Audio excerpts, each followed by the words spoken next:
Hey guys, welcome back to the studio. It's, you're here. Here you are. And, doing it again. Here we go. Hey guys, welcome back to the studio. Today we're gonna do the same thing we did in the last video, but way better. Way bigger. Now originally I had the thought, you know how you have thoughts? I had one. My thought was I should print it like more than 100% scale. I was like, let's just go big with it. Like I want this huge thing on my wall, it's gonna be great. But after I built it, I was like, oh dang. I'm so glad that I did not do that and I just did 100% because it was plenty big. So we've got some extra coil. Yeah, you'll see. Yeah, past Devin's gonna explain it. This is future Devin. I'm done with it. Now I'm recording the intro. It's all backwards. So now I'm just like, I'm tired. And I don't want to do this anymore. Okay? So just enjoy the video already. Have you subscribed? No, you haven't. You're not a subscriber. So you need to just get on that. Okay, bye.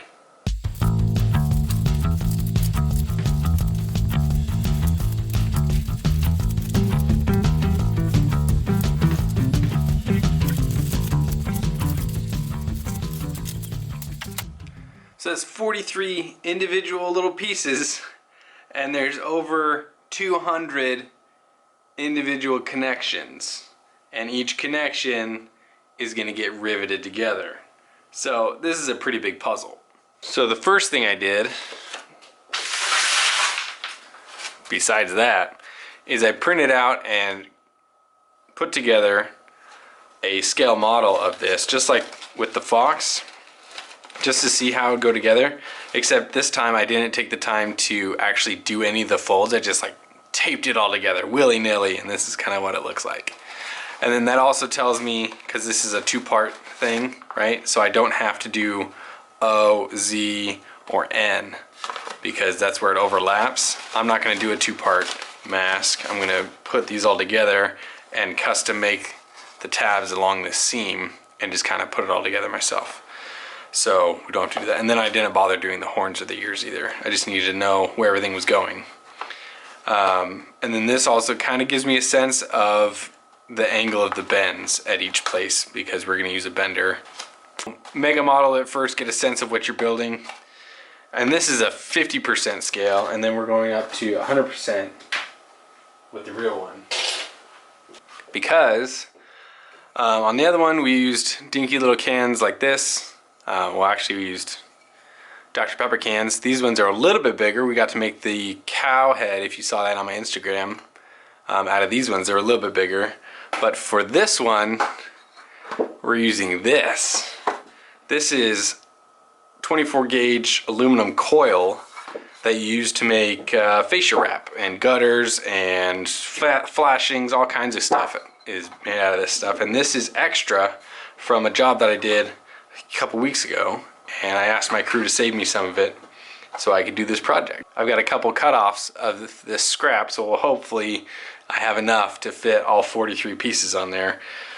Now that we have all these pieces super rough cut out, just so we can play with them a little bit, we're gonna glue them onto the aluminum with some spray adhesive. Doesn't really matter what kind, it's really temporary. Doesn't matter how long it lasts on there. Doesn't need to be a super permanent hold. The biggest question for me though, I've been going back and forth on this, is should I have the silver on the outside, or should I have this really nice dark gray, kind of a blue color on the outside, which would look really nice. And I've been thinking about it, going back and forth, and I'm like, oh, silver, oh, definitely painted, oh, definitely silver, oh man, what do I do? I think I've landed on doing it in the silver for this one. Maybe I'll have, I haven't gotten all of my scrap yet from my crew, so maybe we'll have enough to do this twice. Maybe, but this one's gonna be silver. So, I'm gonna get outside so that I don't die from the fumes, and I'm gonna glue all these pieces onto my scrap. Okay, we got them all glued on. There and there and there. And there, and there, and there, and there, and there. There's a ton of them. Just never ends. And then I also, the wall plate part of it, obviously I'm gonna do as one piece. I'm not gonna bother cutting those pieces out and then try and seam that all together. I'm just gonna cut out one big circle for that. So we're gonna get these cut up, and then I'm gonna show you how we're gonna bend it. Oh my gosh, I thought that would never end. Got all the pieces cut out. Now we have to bend them. And I've been using, I'm gonna use a combination of this metal brake and this little handheld hand seamer is what they call it, or a hand brake, and make all the pieces look like this. So we'll see how that goes. Like this one, for example, these lines are too deep in the piece. They're too deep for me to get at. It's like I can't get to them. So we have this big brake that I've modified. I got this from Harbor Freight for 70 bucks. And then I welded on these two C-clamps on either end, because when you buy it, this bar that clamps the workpiece down is just free floating, and it's really stupid. So I welded that down.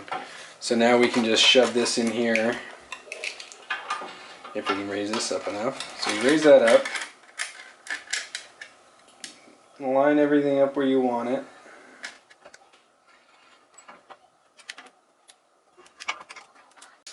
Get it clamped down, and then you just lift this bar up to the degree that you want. You can go all the way to 90 degrees with this guy. And I like to overbend my seams just a little bit, because I think it's easier to open it back up than it is to try and bend it back tighter, bend it more. Especially when it's already assembled. When you start putting pieces on it, you're like, oh man, I need to mess that up a little bit. Then you can just push on the seam a little bit and open it up. It's a lot easier. So yeah, it gets a nice clean line. And you keep going. And then on these little ones, like that guy, you can't stick that in the seam because it'll bend it all the way across the piece. So you have to grab this little dude and just bend it by hand. That. So combination of the two, and it gets you going. So we're going to bend all these up and then start riveting. It will be very riveting. Dad joke. Got my rusty dusty drill press out of the garage and into the office. We're going to drill a whole freaking bunch of holes into that pile of metal over there. That one. So I'm using 1/8 by half. Using 1/8 by quarter rivets. Little guys, little rivet gun. I'm going to put 1 or 2 rivets in each seam and start building this mother jammer.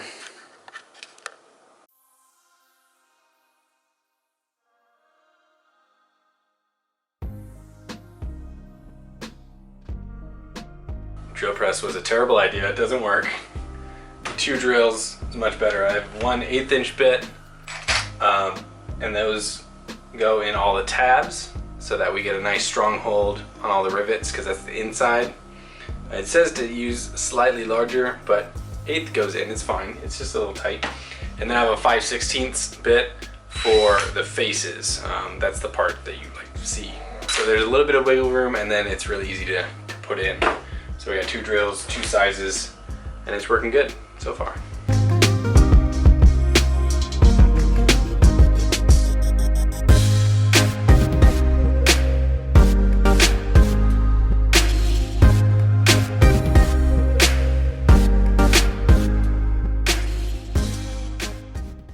So that's the neck mount thing part finished, done. And it's freaking looking amazing. It's so freaking, oh my gosh, it's so good. Look at it. Look at this, so freaking good. It's solid. You can just like jump on this thing.